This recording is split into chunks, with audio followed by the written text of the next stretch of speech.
Hacemos Más se realiza con el apoyo de Infograma TV. Nino Casanello es abogado penalista y docente universitario. Con él, conversamos sobre el grave problema de la justicia en Ecuador y cómo lograr que el sistema sea más transparente y eficaz. En este caso, una deuda de $500,000 para una compañía. Estamos haciendo las notificaciones en físico. Llegamos a un barrio muy pobre de la ciudad de Guayaquil.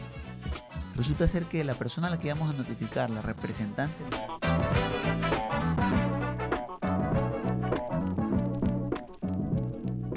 Nino, qué gusto que nos acompañes hoy para hablar un poco de la justicia en Ecuador y todo lo que está pasando alrededor, pero también desde lo que no se puede ver, al menos como ciudadano, ¿no? Como usuario del sistema de justicia como tal. Y quizás me gustaría empezar con qué es lo que más te preocupa del sistema de justicia ecuatoriano en la actualidad. Bueno, muchas gracias, Jorge, a Humanamente.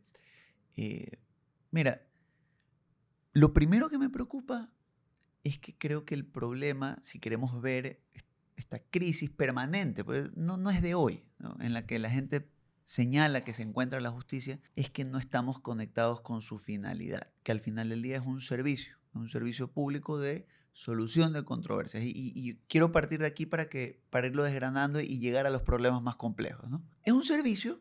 Y esto te lo dan en las clases de fundamentos del derecho cuando estás en la universidad. Te dicen, mira, el origen del derecho y de la administración de justicia es el momento en que dos personas que arreglaban los problemas sobre la ley del más fuerte, o sea, que quien se imponía físicamente, se dieron cuenta que al hacerlo se debilitaban incluso ante la posible ocupación de un tercero. Esto es un plano netamente bélico, ¿no? En origen de sociedades. Entonces lo que dijeron es, mira, como necesitamos guardar la fuerza, entre otras cosas, para defendernos de las posibles ocupaciones de los otros, y necesitamos mantener nuestras estructuras por el superávit agroalimentario, lo que tú quieras, ¿qué te parece si cuando tú y yo tenemos un problema, en lugar de resolverlo sobre la base de las venganzas y exterminarnos como estructura que mantiene un orden y que tiene sus roles en sociedad, le entregamos esta decisión a una persona que no responda ni a ti ni a mí? ¿Ya? Y lo que él decía, decidimos respetarlo. Te puedes ir a un sistema absolutista, monárquico, teocrático, te puedes ir a un sistema liberal, democrático, pero el primer concepto que uno tiene que tener claro es que si tú le entregas la decisión de tu problema a un tercero, tu verdadero acto de fe es respetar esa decisión. Eso es lo que nos da estabilidad, no de ahora, nos lo da dependiendo cómo lo quieras ver desde un punto de vista antropológico, durante al menos 5.000 años de sociedad o de vida en sociedad medianamente estructurada, ¿no? Un poco más tal vez. 7.000 tal vez, si tomamos a los más generalizadores del tema. Y lo cierto es que cuando tú regresas a ese concepto básico dices, ok, al que tome la decisión lo tengo que respetar, ¿verdad? Tengo que respetar lo que dice. Traigamos por un momento el problema de las sociedades modernas, postindustriales. ¿Cuántas personas están dispuestas a respetar la decisión de un tercero respecto a un tema personal? ¿Ya? ¿Y por qué te lo digo? Porque nuestras propias instituciones democráticas hoy están en una permanente discusión de las decisiones que se toman. ¿Ya? Y es la época en la que más información tenemos, en la que más conocimiento tenemos sobre los temas. Entonces dicen, no, es que tal decisión es correcta o es incorrecta. O sea, cuando tienes más estadística, tienes más personas opinando desde lo emocional porque algo es correcto o incorrecto, en lugar desde el objetivo. Y eso te lleva al plano de la justicia, porque al final del día los jueces, hasta el día de hoy, ya veremos después de unos años, son personas. Son personas que vienen de entornos sociales, es decir, tienen sesgos a la hora de decidir, Claro. ¿ya? Y tienen también vivencias personales, tienen principios basiquísimos, ¿no? No va a haber un solo juez hoy en el Ecuador y probablemente en el mundo occidental que a ti te quiera sancionar sin tener un tipo penal que establezca esa sanción, por ejemplo, en materia penal. O no vas a tener un solo juez, ¿verdad?, que justifique que a ti, por ejemplo, te quiten la vida en una gresca, ¿ya? Que lo valide. No, hay principios mínimos que hasta los más elementales a los que hemos llegado y que a veces yo lo rescato desde aquí, desde lo más absurdo a lo más concreto. La tranquilidad de dormir en paz y saber que si te turban en esa tranquilidad de dormir, te permite ir a un sistema y poner a disposición de él para que un tercero venga y ajusticie al que turbó tu tranquilidad al dormir, era impensable no hace 2.000 años, hace 700, hace 500 años. Nuestras sociedades, a medida que se han hecho más complejas, tienen mucha más expectativa en la administración de justicia porque nuestros problemas dejaron de ser del todo bélicos y pasaron a ser de coexistencia, económicos. Entonces, ese objeto mínimo de convivencia tú no se lo puedes entregar solo a la administración de justicia. Y por eso tú me decías, ¿cómo ves el panorama? El primer panorama que tenemos que ver como sociedad ecuatoriana y como mundo hoy en la administración de justicia es, no todo es susceptible a una decisión judicial. Hay disputas, hay planos en la coexistencia que dependen de lo sociológico, dependen de nuestras relaciones intrafamiliares, dependen de nuestro enfoque a la hora de respetar la decisión de un tercero respecto a un problema. Ahí yo no me gusta futbolizar las conversaciones, pero es más o menos lo que pasa con la mano de Dios en el gol de Maradona. Lo vio fue con la mano, lo vio todo el mundo y en algún punto pues avanzamos, igual es campeón del mundo Argentina en el Mundial del 86. Por más que unos te digan que técnicamente será un gol anulado. Esa es una de las realidades de la existencia e incluso la administración de justicia. Hay tiempos para todo y tarde o temprano, salvo el peculado en el Ecuador a decir de la Constitución, todo prescribe porque ya no tiene un valor práctico social discutir ciertos temas después de un tiempo. ¿Okay? La misma lógica la gente lo tiene que aplicar. No todo es judicializable. ¿Y por qué parto de esta idea? Porque como un servicio, y tú lo conoces mejor que nadie, los servicios tienen flujos. Los servicios tienen demandas que permiten o modifican su implementación, su aplicación. Y claro, en un sistema donde la gente tiende a pensar que todo es judicializable, porque de una u otra manera es la vía, pues lo que tengo es un servicio saturado. Un servicio absolutamente saturado. ¿Sí? Si tú llevas el estándar de motivación que te da la Corte Constitucional, es decir, ¿qué es lo mínimo que una sentencia tiene que tener a la hora de ser proveída a un usuario de la administración? Y la comparas contra todas las tareas que tiene, ¿sí?, un despacho y la carga de trabajo que tiene ese despacho, vas a ver un sistema desbordado. A eso súmale una deficiencia en la asignación de recursos, porque al ser un servicio que demanda cada día más, ¿verdad?, requieres pues extenderlo más. Incluso si lo virtualizaras, vas a requerir más servidores, más licencias, ¿sí? Requieres tratamiento individualizado de los casos para no cometer errores. Entonces, primera gran reflexión, creo que esto es propio del análisis de cualquier problema, es qué tan demandado eres y esa demanda es real o corresponde, por ejemplo, a factores culturales. Entonces ahí creo que habría que tratar de ver dos aspectos de ese problema. El primero es cómo hacemos que la gente entienda que no todo debe ser judicializado. El primero, te lo digo, y es una campaña que el mismo Consejo de la Judicatura ha tenido por años, es la solución alternativa de conflictos. ¿Okay? Como mediación, por ejemplo. Como la mediación. La mediación, de hecho, es una de las caras. La primera, te lo comentaba un poquito tras cámaras, es una institución, por ejemplo, que está en la Constitución, que está reconocida en el Código Orgánico de la Función Judicial y hasta el día de hoy jamás se implementó, ¿sí?, plenamente. Son los juzgados de paz. ¿Qué es el juzgado de paz? Es un concepto tan básico como lo que comentamos hace un momento. De una comunidad en ciertos asuntos, no todos obviamente, un vecino con credenciales, un hombre apreciado por su comunidad, ¿sí?, investido con la capacidad de lidiar con los problemas cotidianos de las personas. Y te voy a poner el ejemplo clásico de San Borondón, del suburbio, de Urdesa, de Ceibos, donde tú quieras. Una gresca vecinal por la bendita pelea de los parqueos. ¿Dónde pone el carro? Que si este parte de la vereda me corresponde, que si me tiró el carro donde no es estacionar. Entonces la fricción va subiendo, va subiendo, va subiendo, y a la semana 3 de que le corcha en medio del garaje el vecino sale, le toca el timbre, ¿sí?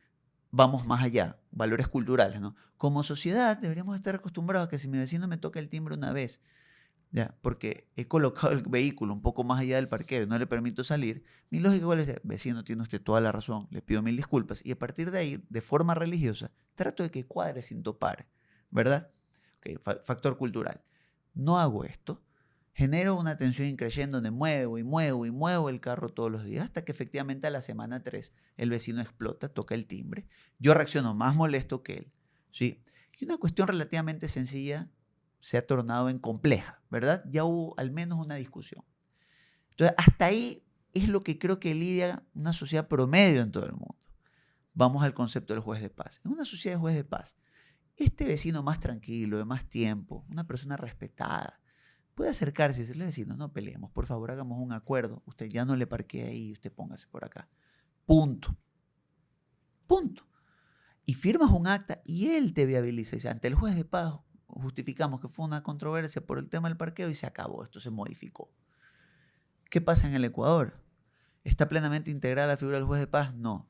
Aún si la tuvieras, muy probablemente por un factor cultural, tuvieras una persona que criticara a este juez de paz y señalara su incapacidad o su aparente falta de imparcialidad en función de uno o del otro por mayor amistad o menor amistad. Y luego, ¿qué termina ocurriendo con un caso tan sencillo, absurdo como este? Yo te lo digo, Jorge, porque lo vimos a diario en Fiscalía de Soluciones Rápidas: intimidación. Viene un mal abogado, tema que ya vamos a tratar, porque el sistema va escalando, ¿no? Ante una demanda y un sistema saturado también tienes operadores, entre ellos nosotros los abogados, en lo que siempre me incluyo, ¿sí? Que proponemos soluciones que sabemos que no están diseñadas para eso. Entonces viene un abogado penalista y una gresca comunal, ¿en qué la transforma? En intimidación. Y en los peores casos, inventándose una intimidación, y en otros extendiendo una mala mirada, un momento de discusión acalorada, la transforma en una forma de agresión, ¿ya? Que luego tiene o amerita una versión ante un fiscal, la generación de un expediente en el sistema, el tratamiento de esa denuncia, el despacho diario, la colocación de versiones y enviar a un agente investigativo para hacer un informe investigativo policial sobre esa intimidación, que es una pelea por un garaje, ¿ya? Entonces tú empiezas, ok, caso 1. Como ese tienes 20.000, 30.000 casos diarios. Y claro, cuando tienes un cerro de carpetas así, de cosas estériles, ¿sí? Como operador, asistente, secretario, funcionario de fiscalía, por ejemplo, o sea, ya empiezas a tener una carga molestosa. Entonces, habrá una conclusión lógica, ¿no? Mira, bueno, pero el funcionario, un fiscal, no tiene por qué agarrar cualquier denuncia. O por último, si ya agarraron la denuncia para no limitar el derecho de denuncia, pues puede decir esto no corresponde a un tema penal y mandar a archivarlo. Es su derecho, lo puede hacer, sí. ¿Qué ocurre ahí? Un sistema todavía retorcido, aupado por ese mismo mal abogado que le dice denuncia como intimidación una gresca vecinal. Cuando el fiscal manda a archivar, ¿sí? Abajo, ante el juez, genera incidentes diciendo que no se investiga un tema que él sabe que no tiene función. Ok, entonces digamos que el juez igual se lo archiva y dice, no tiene nada que ver con lo que dice usted, el fiscal ha sido claro en que aquí no hay delito, coincido con ese criterio archivado.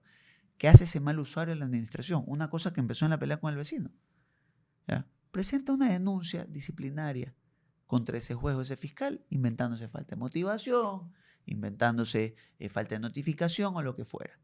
Falta de notificación que a veces incluso se da por la saturación del sistema de la que precisamente te comento. Uh-huh. Entonces, ¿qué ocurre? El funcionario dice, oye, por una cosa que es mínima, me estoy ganando un problema administrativo. ¿Cuál crees que es, desde un punto de vista conductual, el comportamiento de ese fiscal la próxima vez que le venga una denuncia estéril? Va a tener que tomarla así. Mejor la dejo ahí hasta que se cansen, ¿verdad? Eso sí, me va a tocar seguir despachando, me va a tocar seguir poniendo versiones, por tanto me toca seguir manteniendo la saturación del servicio. Mira que hasta este momento, Jorge, no hemos hablado del tema corrupción, de la microcorrupción, porque la corrupción empieza en micro y se dispara en macro, ¿verdad? Claro. Entonces, ya un sistema saturado, un sistema que necesita engranaje, ya puede vender servicios de corrupción. Soy duro en lo que digo. Uno de ellos es el Fast Pass, como si se tratara de un parque de Disney, ¿ya? Entonces, claro, cuando tienes 36.000 causas en orden cronológico anterior y no le puedes dar mayor o menor premura a las otras, más allá que sí pasa, porque en el fondo un fiscal tiene claro que, por ejemplo, en tránsito, si aquí tiene daños materiales de choque vehicular, ¿ya? Y acá tiene muerte culposa por accidente de tránsito en estado etílico, ¿cuál tiene prioridad? La muerte culposa. Correcto, ¿ya? Pero tiene prioridad en el sentido que le va a enfocar el 100% de su esfuerzo a eso. No es que al final del día no tiene la capacidad de defogar eso que no debió ser nunca delito. Regresemos al caso de la intimidación. Entonces, claro, cuando empieza esta saturación, empiezan los fast pass. Entonces, el asistente del asistente, el meritorio, ¿ya? Que son, lamentablemente te lo digo, en ocasiones necesarios, porque es imposible que un despacho estándar que tiene un asistente, un secretario y un fiscal te lidie pues con la totalidad de causas de la hipersaturación de un sistema que no filtra nada. Mira que solo he hablado de justicia penal, ¿ya? Porque vamos a ver cómo esto además se vincula ante las deficiencias de otras partes de la administración, como por ejemplo la de justicia civil. Te pongo un ejemplo. ¿Cuántas personas crees que en un sistema de nulas o cero garantías, ¿sí?, recurre a la justicia penal porque considera que la justicia civil, lo oportuna para cobrarse una deuda, es lenta? Me imagino que en la mayoría. Entonces, más saturación a un sistema penal. Más. Con una justicia civil, además, ¿sí?, que sí tiene su carga laboral. Entonces, tú Y que empiezas me imagino que también enfrenta los mismos problemas que el penal en cuanto a totalmente saturación. 1 o 2 asistentes, dependiendo de la carga de ese juez, un secretario y un juez, que tienen que despachar todas estas causas, tienen que notificar todas estas causas, atender de forma oral la audiencia y luego motivar resoluciones en la vía oral y por escrito. Entonces, claro, si tú te pones a pensar, solo piensa en gestión, piensa en administración. Ahora, proyéctalo a el estándar motivacional que, por ejemplo, te da la Corte Constitucional, donde te dice explica todas las razones, trata de acoplar los hechos a las cuestiones. Llega un momento, yo te lo digo, que efectivamente la carga es exorbitante. Dentro de esto, y te lo digo siempre, este es un comentario que lo hago siempre, aquí hay jueces, fiscales, secretarios y asistentes que hacen magia, que un entorno tan hostil como este tienen sus despachos funcionales, salen adelante, despachan las causas. ¿Ya? Son gente de sacársele el sombrero en las condiciones en las que ejercen su trabajo. Como hay jueces, fiscales, secretarios y asistentes de fiscalía y judicatura en todas las aristas que son una vergüenza. Hay personas que no saben tipear. Sí, te creo. ¿Ya? ¿Y sabes a qué se relaciona esto? A que en el medio de un sistema hipersaturado, la gente medianamente competente cada vez le rehúye más pues, al servicio público. Porque en el plano privado, con un sistema, sobre todo por ejemplo el penal, que tiene tantas eficiencias, ir a defender empieza a ser más negocio. Pues. ¿Ya? Mira cómo el sistema, solo en su configuración como servicio, como funcional a la sociedad, tiene un problema por la falta de acuerdos en gestión. Ahora, empecemos a escalarlo. En el momento en que la microcorrupción penetra, puede empezar la mediana y la gran corrupción. Estamos de acuerdo en eso, ¿verdad? Ujú. En la medida en que los costos empiezan a desproporcionarse, y sabemos los tamaños de las economías ilícitas, o sea, y superan con creces los salarios, no solo te digo de la administración de justicia, te hablo incluso de operadores policiales, operaciones de tránsito y otras más. ¿Ya? Pues en ese momento las desproporciones, lo que en derecho penal se llama la teoría económica de la pena, ¿no? Que te dice lo siguiente, a ver, si yo, y es un análisis muy duro, muy, muy pragmático, dice, a ver, vamos a poner una persona que gana $1.200 al año, corrígeme, hace más o menos al año entre $14.000 y $16.000 con los extraordinarios, con el 13º, 14º. $16.000 al año. Ok. Si alguien viene y le da la oportunidad, mira que no te voy a poner una cifra estratosférica, de ganarse 4.000 adicionales, ya le está ofreciendo el 25% de su ingreso anual. Eso, en términos de mejora salarial, es mejor de lo que puede aspirar el 100% de la población. ¿Cuánto representa $4.000 al año? Más o menos como $300 o $200 más por mes. Entonces, claro, se justifica la microcorrupción. Porque tú empiezas a sacar tu cálculo y dices, mira, si yo puedo hacer 25% más, me va bien. Pero ahí dices, pero si me quedo sin trabajar todo el año, ese 25% más no justifica, pues, ¿no? Claro. Entonces dices, bueno, si la corrupción es microcorrupción de más o menos 25%, los estándares están ahí. La pena sigue siendo más engorrosa que lo que ganas. Ahora yo te digo, una persona que gana $16.000 al año, teniendo la oportunidad de ganarse $100.000 en una sentada, $50.000 en una sentada, y dice, bueno, arriesgo 3, 5 años por hacer esto, estoy ganándome lo mismo, pues. Me voy preso, bueno, y lidio con eso. Y si salgo bien, Dios me bendiga. Esa teoría económica, ¿sí?, empieza a jugar pues con la microcorrupción. Ahora, súmale eso a la impunidad. Súmale que ese sistema que va a juzgar la corrupción es el mismo sistema que nace o que empieza a implementar la corrupción porque está saturado por un problema cultural.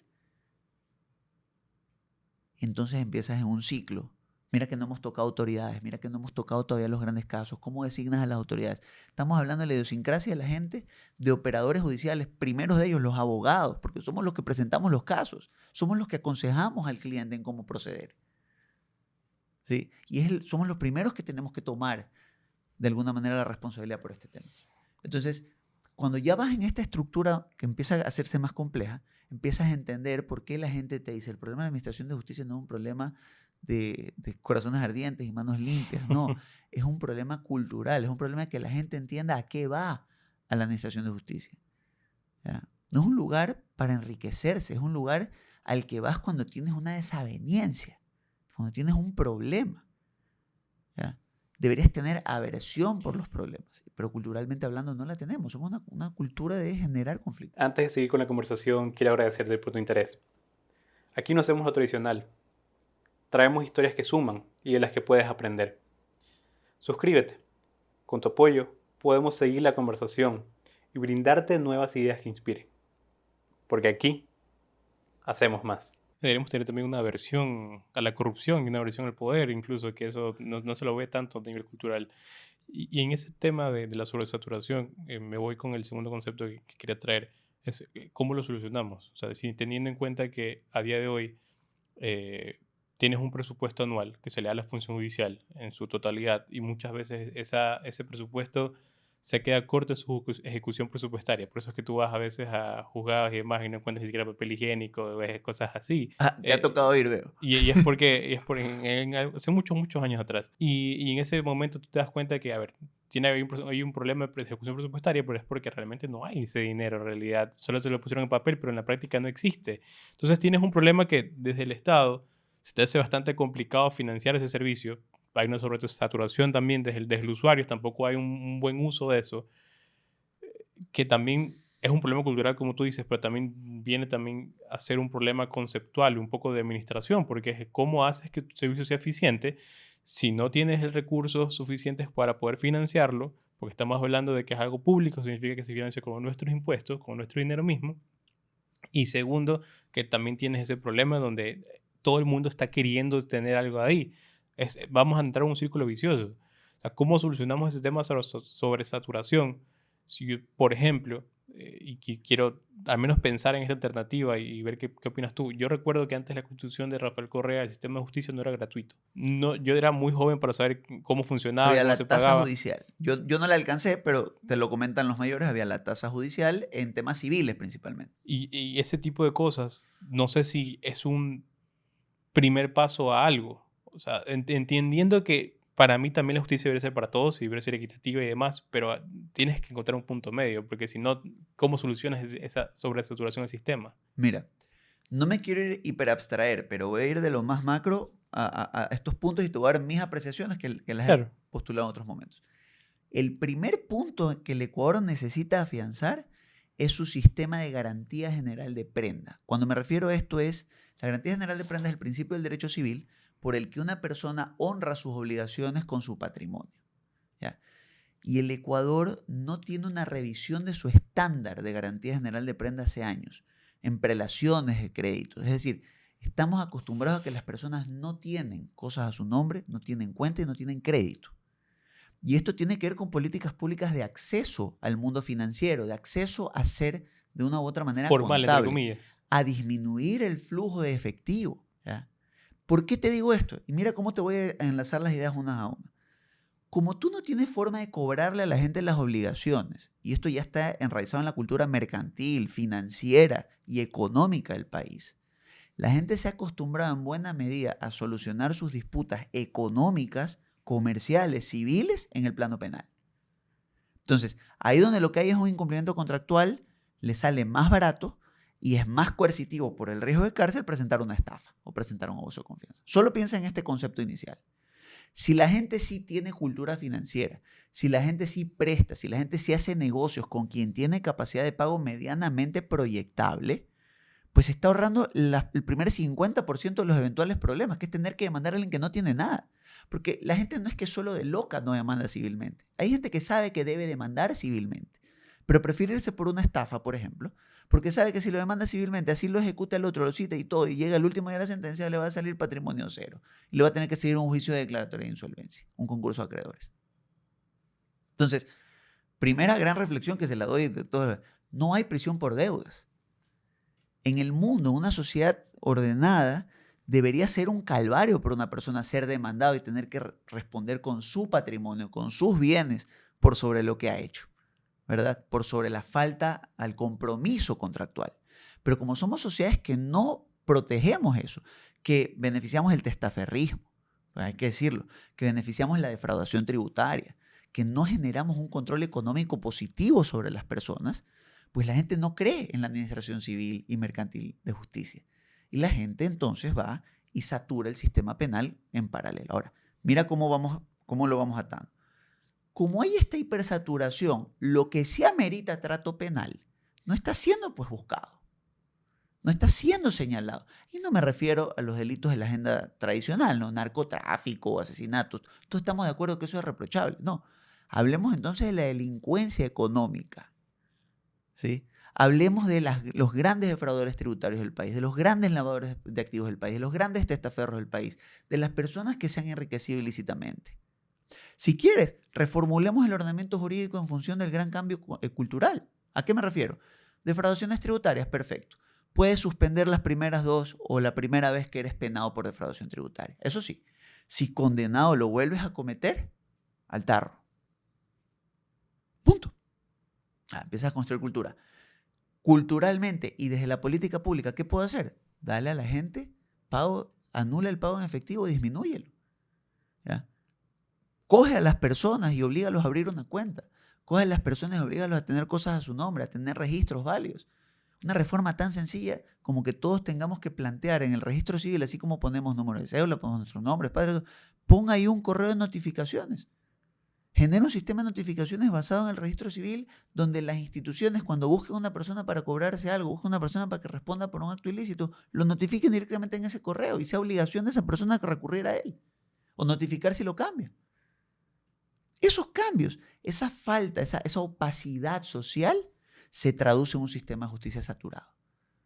Porque luego tienes normas que no se compadecen, ¿verdad?, con las necesidades. ¿Cuál es la verdadera necesidad inicial? Es que la gente acude a la administración de justicia cuando hay una falta de la palabra, las actividades comerciales tradicionales. Entonces, claro, tomando el hilo de la historia que te decía, si tú tienes una sociedad donde hay un montón de gente que no tiene nada que perder y que no es visible económicamente, y esta es una anécdota que yo la cuento hace años. Me tocó alguna vez trabajar en una institución pública que proveía servicios sociales. Estamos haciendo el cobro a los principales deudores de la provincia. En este caso, una deuda de $500,000 para una compañía. Estamos haciendo las notificaciones en físico. Llegamos a un barrio muy pobre de la ciudad de Guayaquil.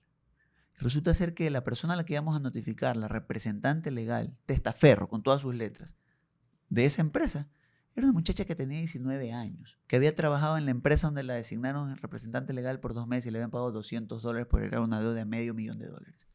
Entonces una pregunta, ¿cómo se cobra esa institución $500,000 contra esa muchacha como representante legal en una compañía que no tiene activos? ¿Cómo? No puede. Y estamos hablando de una institución que tiene coactiva, que se salta todo el costo de ir a demandar ante la administración de justicia. Ahora piensa en las personas de a pie, en las empresas, cuando quieren demandar a un tercero y se encuentran con que ha disipado patrimonio, con que habían tenido una relación y su representante no tiene ni siquiera un centavo para cubrir esos valores. Entonces, claro, el sistema se corrompe. Entonces dices, ¿qué es lo único que pesa en este país? La cárcel. La cárcel, porque la gente no tiene para pagar. Va a buscar de dónde pagar, se arriesga a la cárcel. Entonces, lo que debería estar en la administración civil se transforma en penal. Entonces, recontrasatura un sistema que además viene culturalmente saturado por los conflictos de las personas mal manejados. Entonces, ya en este escenario hostil, ahora sí métele el componente de corrupción de gran escala. ¿Es fácil o es difícil darle seguimiento, incluso a casos como el de ciudadanos extraditados y otros, si es que tienes que ponerle a todo igual nivel de atención por mandato constitucional? ¿Se hace o no se hace cada día más difícil mantener esa orientación inicial que te dije, que es solucionar los conflictos de terceros? Para eso está la administración de justicia. En el plano penal, para mantener un estándar normativo vigente. Pero ante tantos casos, los que no ameritan, los que sí ameritan y los que además tienen intereses de terceros, ¿cómo te distribuyes? Entonces tú ves esa desconexión entre lo que nos pasa a los ciudadanos de pie que transitamos las cortes, y ahora sí entremos a esa gran discusión, entre las autoridades, pues. ¿Qué es el Consejo de la Judicatura? ¿Qué es la Corte Nacional? ¿Qué son las direcciones provinciales de la Judicatura? ¿Qué son los jueces? Ya la gente está perdida. ¿Por qué? Porque en el fondo este aparataje se vale de esta saturación. ¿Sí? Y me refiero a este aparataje a las estructuras de corrupción. Y no hay diseño institucional que funcione, porque no es un problema de cómo diseño la estructura. Es un problema de cómo la estructura gestiona sus competencias. Y es una gestión de competencia que está saturado por un mal proceder digámoslo así, del sistema. Entonces, primera solución, me he montado un montón de problemas y odio dejarte problemas sin plantearte lo que creo pueden ser soluciones. Primer eje, ¿quiénes estamos viabilizando el ejercicio de los derechos y cómo? ¿Quiénes somos los que transformamos esa disputa en un parqueo, en un barrio, en una denuncia por intimidación? Los abogados en libre ejercicio. Los abogados. Primera sugerencia que la venimos haciendo desde muchos sectores hace tiempo. En países los abogados son servidores de la corte. Hagámoslo así en Ecuador. Entonces, limitemos quién puede ejercer o litigar activamente. ¿Cómo? A través de un sistema de calificaciones. Un sistema de calificaciones riguroso. Un examen de barra, una licenciatura, un acceso de ejercicio, como tú lo quieras llamar. Riguroso, el más alto nivel técnico. O sea, que no solamente te valga el título de abogado Correcto. que sacas de la universidad, sino que tengas que dar un paso más. Tienes que someterte, tienes que licenciarte para poder ser quien ejerce. Es que eso es la elitización de la justicia. Entonces solo va a tener abogado, digámoslo así, el que tiene dinero, porque al ser un grupo selecto, el de los abogados que tienen el suficiente conocimiento para ejercer, pues esto limita la oferta de este servicio y por tanto se hace más caro. Es lo que muchos te podrían decir. No, señor. Lo que te da es mayor capacidad de control, ¿verdad?, sobre quién es el que se está parando ante una corte a exigir derechos. Sobre los litigantes, que son Correcto, aquellos pues. que van a una audiencia y están frente al juez. Correcto, entonces estás filtrando al que debería por filtro natural. Un abogado, por filtro natural, debería agarrarle a un vecino y decirle, pana querido, la pelea por el garaje no es una intimidación. Pues. La pelea por el garaje es una disputa con tu vecino. Tócale el timbre, tómense un café y traten esto como caballeros. Punto. ¿Ok? ¿Y por qué digo el abogado? Porque si un abogado lucha por licenciarse, lucha de verdad, estamos hablando de un control riguroso, ¿ya? Y aquí pues tú recordarás la serie Suits, por ejemplo, que es la referencia de muchos en el mundo del derecho hasta que se topa con una corte ecuatoriana. Pero en esa serie tú tenías un ejemplo, el personaje de Meghan Markle era una chica, estudiaba en una Ivy League University, ¿ya?, que no tenía aprobada su examen de barra. Entonces era clerk, era asistente jurídico porque no podía ejercer. ¿Ya? No todo el mundo puede ejercer. ¿Ya? No todo el mundo puede ejercer. Y a lo mejor, y mira, te lo digo con la mayor humildad intelectual, a lo mejor si mañana se estableciera un régimen así de riguroso y toma el examen, a lo mejor no lo paso. ¿Ya? Siendo abogado te lo digo. Pero si tú no estableces ese primer filtro para nutrir a las personas sobre qué implica litigar, ya tienes un problema porque tienes cosas como lo que ha ocurrido evidenciar en los casos Metástasis y otros, donde personas que decían ser abogados porque lo que eran era pasapapeles, nada más que era papel moneda. ¿Ya? Sí. Dicen ser abogados y lo único que hacen es traficar influencias, ¿ya? Porque no tienen retaliación real, ni siquiera desde el prestigio. Regresamos al mismo contexto que te decía la garantía general de prenda. En una sociedad donde la gente no tiene nada que perder, las cosas empiezan a distorsionarse, pues, ¿no? Regresemos acá a la idea. Bueno, filtra a los abogados. Filtraron los abogados. Haz una reforma al Código Orgánico de la Función Judicial y dale verdaderos poderes a algún órgano. Hazlo adscrito al Consejo de la Judicatura, hazlo independiente, lo que a ti se te ocurra, para además ejercer control sobre el ejercicio de la profesión de abogado. Comité de ética, una barra por provincia o nacional. Y aquel que viola los estamentos del ejercicio, tal y como lo establecen las normas, pues será expulsado y se acabó su licenciatura. A ver cuántas denuncias más por intimidación o cosas infundadas se presentan en la medida que se vayan aplicando sanciones. Porque si al intérprete del derecho tú lo coartas, lo limitas, lo controlas, lo auditas, pues indirectamente vas a auditar o vas a limitar una suerte de efecto embudo a aquellos que quieren abusar de ese derecho. Ahora sí, hecho el mea culpa desde la abogacía, empecemos a hablar de las judicaturas. Segundo punto, importante, insisto, Dios bendiga a los buenos funcionarios de este país. A los buenos fiscales, a los buenos jueces, a los secretarios, a los asistentes. Los saludo. Cuando los veo, se los hago saber, incluso con aquellos que pueden estar en posiciones contrarias a las mías. Porque eso es parte también de acabar con esa cultura del revanchismo. Ese funcionario que a uno no le da la razón es un tercero componedor. Y respetar esa decisión, aun cuando es adversa, es parte de nuestro rol como abogados y es lo que tenemos que transmitirle al cliente, en decirle, esa es la decisión y es respetable su criterio del día de hoy. Punto. A lo mejor pasado mañana ese criterio cambia, sobre todo en un sistema como el nuestro que es de aplicación por caso. ¿Ya? No es un sistema de antecedentes jurisprudencial como el common law, donde el precedente te va marcando y va mutando, pero se mantiene una línea. No, aquí cada juez tiene la voluntad o la libertad, salvo un fallo de triple reiteración de la Corte Nacional o criterios muy claramente expuestos por Cortes Constitucionales y otros, ¿sí? En casos muy concretos, de resolver exactamente el mismo caso con una interpretación legal distinta. Y es válido, es nuestro sistema, el sistema romanista. ¿Ya? Hay sistemas de precedente heterovinculante y otras cosas, lo que tú quieras, perfecto. Pero es el derecho del juez o de un funcionario no ver las cosas como tú. Es tu rol y tu capacidad de disuasión como abogado hacerle ver las cosas como tú. ¿Ya? Pero no podemos ir por la vida diciendo que cada funcionario, sí, como abogados, primero en decirlo, que no nos da la razón, pues de una u otra manera tiene un compromiso con un tercero, porque eso va deslegitimando el sistema en sí mismo. Pues. Y cuando tú le transmites eso a un cliente, lo que crees que está entre pillos, pues. ¿O no? Es lo que uno puede asumir. Culturalmente hablando, la gente no quiere perder aquí. Y se pierde cuando tú sometes ante un tercero desde el primer día en que alguien de alguna manera resolvió un problema, ¿sí? Pues se ganó la enemistad de uno y se ganó la amistad del otro. Y culturalmente hablando no estamos listos para eso. Regresemos al problema de la corrupción. Regresemos, no nos desencarguemos. Entonces, segundo punto. Respeto a la decisión, cultura, la necesidad, si quieres, hazlo por escrito, de explicarle al cliente, darle informes ejecutivos las razones por las que se dio A o B. ¿Ya? Y si se cree que ahí hubo gato encerrado, activar los mecanismos. Tercer punto, y tal vez neurálgico, importantísimo, ¿sí?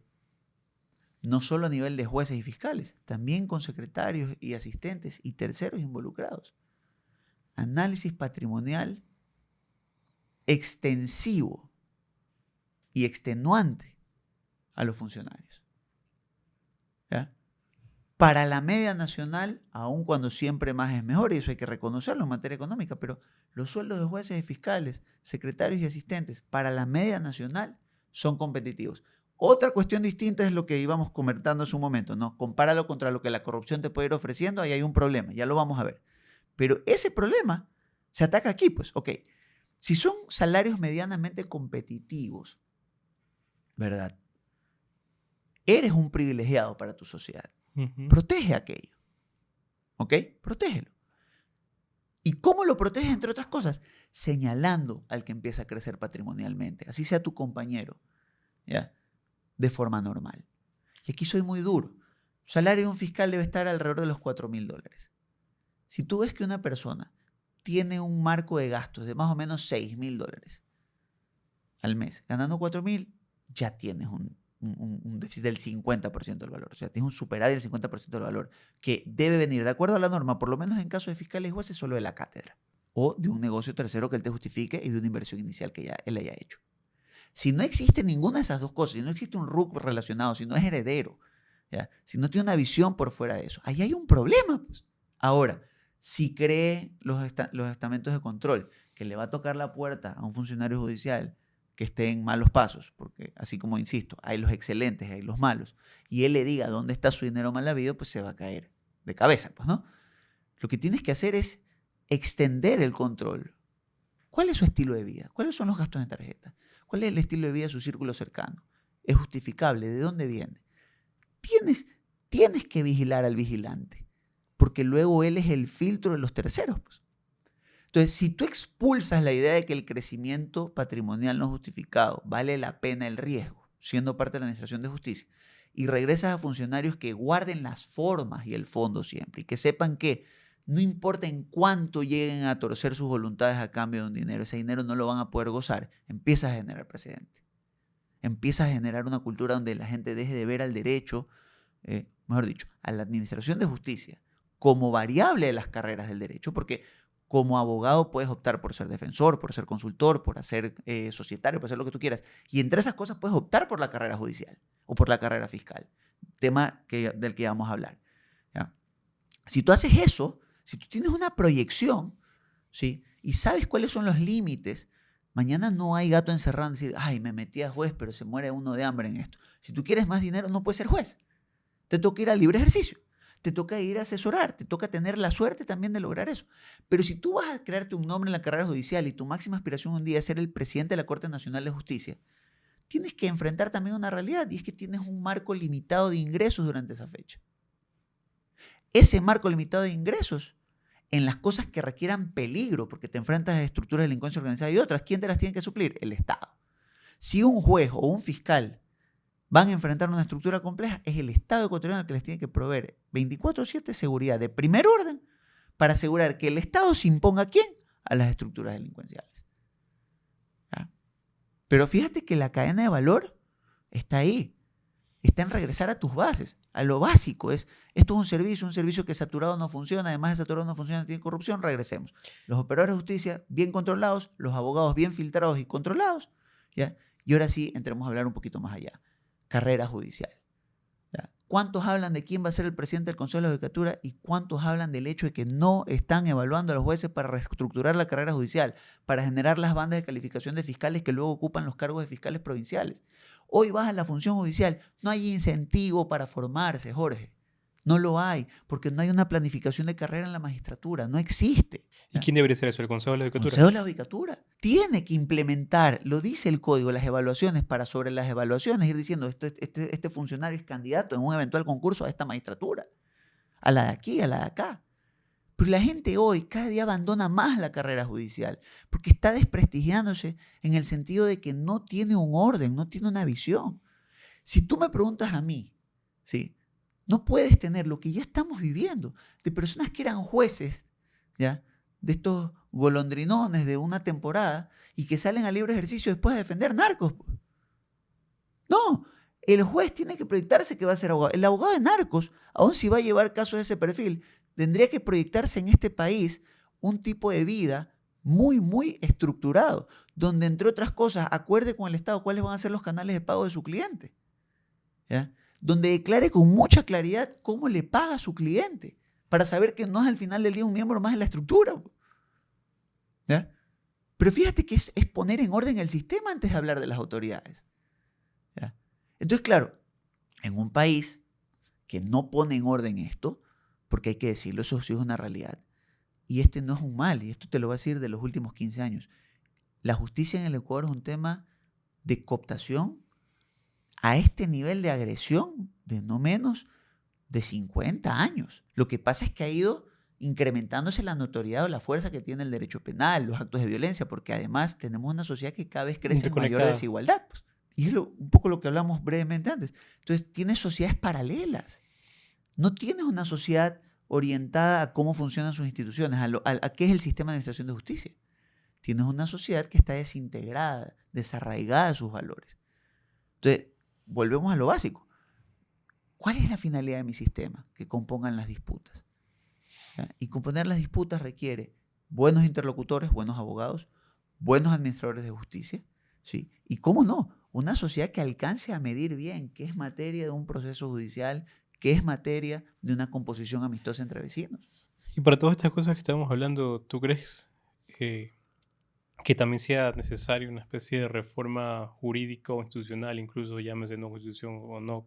Porque es un problema cultural, pero al mismo tiempo también puede ser un problema también de diseño y administración.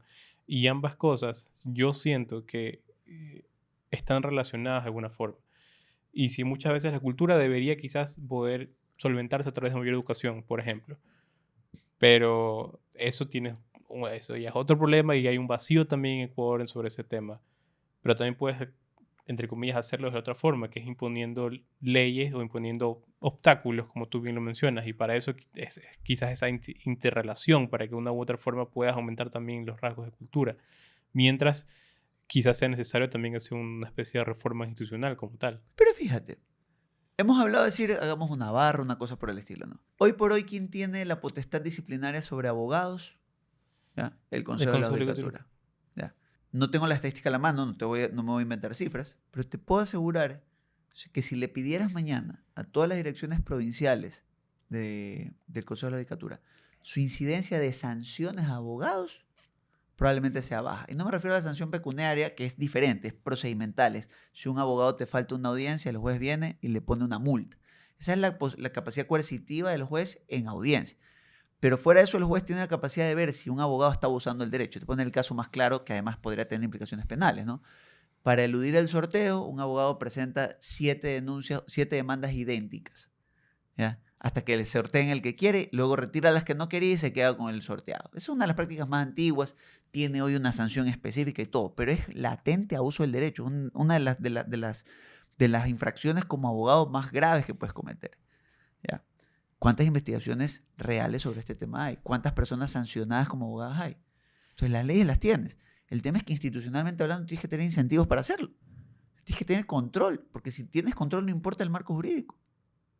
Entonces, si tú me preguntas a mí, lo que deberíamos hacer es ver cómo funciona este marco institucional o si ya tienen detectadas las falencias, esos cambios proponerlos y sobre la base de eso ir a la limitación de los abogados, a los que pueden ejercer, ¿sí? A un escrutinio riguroso económico de los administradores de justicia, ¿verdad? Y claro, finalmente a una reestructuración de la carrera judicial. ¿Ya?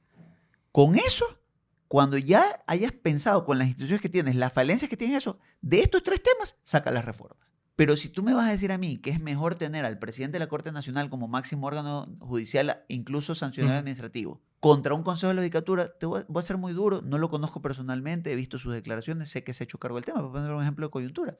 ¿Ya? ¿Qué diferencia hace si era el presidente de la Corte Nacional cuando él mismo dice, sí, yo designé al presidente del Consejo de la Judicatura? Porque al final del día lo que tienes es un problema por personas, un problema por aplicación de las instituciones. Tienes una persona que no supo medir, si es que ese es el caso, como lo ha planteado, un conflicto de intereses, pues. Es lo que te decía. ¿Cómo puedo yo ir a gestionar el máximo órgano de administración disciplinaria y administrativa de una entidad que va a juzgar delincuentes organizados y con el dolor del alma decirlo, tiene una persona relacionada, es su derecho, es abogada, defendiendo delincuentes organizados? Es un problema. Y es un problema que puede tomar años, pero que hay que empezarlo a trabajar de una u otra Claro. forma. Caso contrario, nos quedamos en el mismo ciclo de siempre. Dino, para terminar nuestra conversación, siempre solemos hacer 2 preguntas a nuestros invitados. La primera es, ¿qué pregunta a ti te gustaría dejarle a nuestra audiencia? Qué interesante, ¿no? Y la primera es reflexiva, no es tampoco súper profunda, pero es, ¿qué piensan ustedes que es la administración de justicia? ¿Y cómo realmente soluciona los problemas? ¿Ya?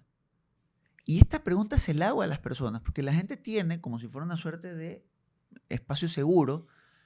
Puedo demandar, puedo ir a la administración de justicia. ¿Qué estás esperando a la administración de justicia? Porque te lo digo a ti, Jorge, si tú y yo hacemos un negocio y fracasa, sí, yo tengo el derecho de demandarte, ¿ya? Pero es ulterior. Ese es el Estado tratando de hacer una reconstrucción histórica de algo que no funcionó. Lo ideal en el mundo, ¿qué era? Que funcione nuestro negocio. Pues. Por tiempo, espacio, oportunidad, hubiéramos salido beneficiados los dos. La administración de justicia, cada vez que es llamada a interactuar, en el fondo está hablando del fracaso social y cultural, mínimo o de mayor escala. Entonces, esta pregunta va en el sentido de que cuando empiecen a generar, a propósito de esta conversación que hemos tenido, sus conclusiones, digan, ¿qué puedo hacer yo para no requerir a la administración de justicia? Y reservarme eso para lo esencial, para lo sustancial. Y la segunda pregunta es, ¿qué cambio te gustaría ver en la sociedad? En la sociedad. Yo sí creo, en la ecuatoriana en particular, que somos... No, mira, voy a empezar desde lo positivo. Si algo yo debo rescatar de la sociedad ecuatoriana en general, es que es profundamente solidaria. ¿Sí? Yo creo que aquí hay una naturaleza de solidaridad en el ecuatoriano. ¿Ok? Con esa idea, ¿sí? Voy a lo que le pido en cambio. Pero si hay un defecto que acompaña esa solidaridad importante, es la falta o la incapacidad de hacernos responsables como sociedad de nuestros propios errores. ¿Sí? Si yo le pido algo a la ciudadanía es reflexionar sobre, desde mi espacio, ¿qué hago mal yo que colaboro a un problema más grande? ¿Ya? Y desde ahí entonces mejorar gradualmente para empezar a exigirle a la máxima autoridad que se comporte de forma distinta. ¿Ya? Y es un tema, brevemente lo comentamos en su momento, pero es lo que te digo. Cuando hay corrupción en el sector público, esa corrupción no es que viene por ósmosis, pues no viene, no sale de las entrañas del infierno, ¿no? Viene del sector privado, viene de la sociedad civil. Son los mismos actores que a veces se visten de públicos y a veces se visten de privados. Viene de la cultura que tenemos. Y no te agradezco muchísimo por tu tiempo y por haber conversado. Creo que salieron muy buenas ideas, sobre todo de cómo al menos repensar en alternativas a nuestro sistema de justicia actual. En qué podríamos mejorar. y sobre todo, primero entendiendo que hay un problema que es bastante grave, que es de sobresaturación, y a partir de ahí también tienes muchos otros problemas como la corrupción y demás. Pero creo que es un buen punto de partida para poder analizarlo. Te agradezco mucho. No, a ti, Jorge, a Humanamente, pues, y a las órdenes siempre. Y bueno, espero que no nos necesiten, pero si nos necesitan, aquí estamos. Gracias, amigo. Hacemos Más se realiza con el apoyo de Infograma TV.